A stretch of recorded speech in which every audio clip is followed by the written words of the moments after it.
warahmatullahi wabarakatuh.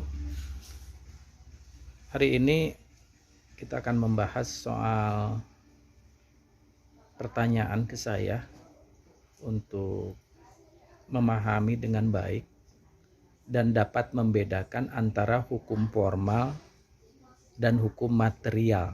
Ingat ya, ada hukum formal dan ada hukum material. Jadi saudara-saudara sekalian, bahwa sumber hukum itu terbagi dua, ada sumber hukum formal dan ada sumber hukum material. Sumber hukum material, nih kata-kata material, dan sumber hukum materi atau materinya itu juga dapat ditinjau dari berbagai sudut. Misalnya sumber hukum material dari perspektif sejarah, dari perspektif ekonomi, dari perspektif sosiologis, dan seterusnya. Namun demikian, bagi seorang penstudi hukum, yang terpenting ialah penilaian suatu bentuk petunjuk hidup yang masih ada dalam bayangan dan keyakinan.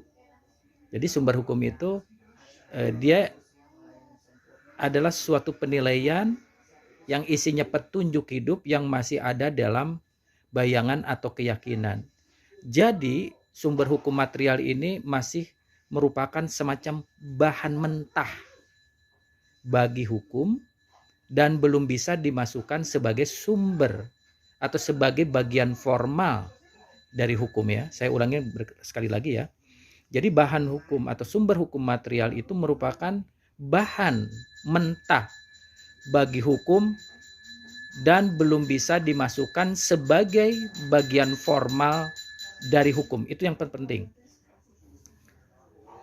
Bayangan atau keyakinan tadi, si bahan mentah tadi, baru dimasukkan ke dalam hukum bila mana bahan hukum ini sudah diberi bentuk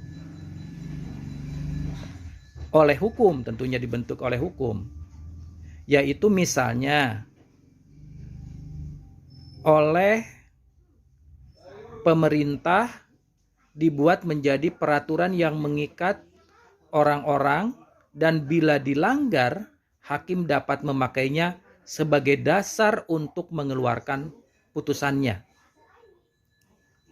Sumber hukum material yang diberi bentuk oleh hukum telah menjadi sumber hukum formal. Maka artinya ya, semua peraturan perundang-undangan yang dikeluarkan oleh pemerintah dari undang-undang dasar sampai peraturan yang serendah-rendahnya, misalnya peraturan daerah, menjadi sumber hukum formal.